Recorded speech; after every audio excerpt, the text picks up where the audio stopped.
চৈত্র সংক্রান্তির দিন মানে বছরের শেষ, আবার নতুন বছরের শুরু।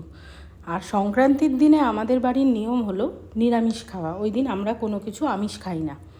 আগের দিন রাত্রেবেলা বাড়িতে কিছুটা ভাত ছিল, তো সেটাকে জল ঢেলে রেখেছিলাম। আজকে আমরা সকালে ব্রেকফাস্ট করলাম পান্তা ভাত দিয়ে। আর আমার বাপের বাড়ির থেকে আমার মা পাঠিয়েছিল চিড়ে খই দই মাখা, সেটাও খেলাম।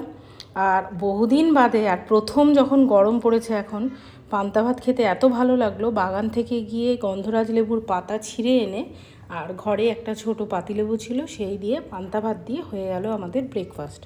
আর দুপুরের রান্নায় আমি করেছিলাম তেঁতোর ডাল, তার মধ্যে চাল কুমড়ো দিয়ে, তারপরে একটু ভাজাভাজি, চাটনি, পাঁপড়, দই পটল এইসব করলাম। আর সকালবেলা ধ্রুব এসেছিলো আলু ভাজা আর পাঁপড় ভাজা খেতে।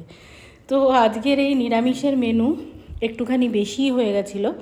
মাছ মাংস হলে মেনুটা কম হয়, নিরামিষ রান্নাটা জেনারেলি একটু পদ বেশিই হয়ে যায়, সেটাই হয়েছিল আজকে আমার।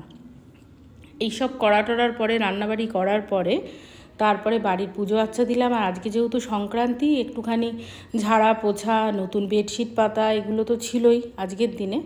আর বেশ কিছুটা নারকেল কালকে বেঁচে গেছিলো সাবু মাখার পরে, সেটা দিয়ে নারকেলের বড়াও বানিয়েছিলাম।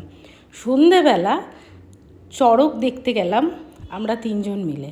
প্রত্যেক বছর আমি যাই, আমাদের পাশের গ্রামে চড়ক হয়।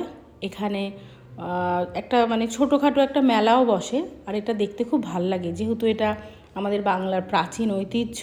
যারা শহরে থাকেন তারা হয়তো কখনো এই জিনিসটা দেখেননি, এটা দেখার সৌভাগ্য আমার হয় প্রতি বছরই। তো আমার ভিডিওর মাধ্যমে যাদের ভালো লাগবে এই চড়ক উৎসবটা দেখবেন। আর সকালের ব্লগেও আমি দেখিয়েছিলাম শিবের গাজন।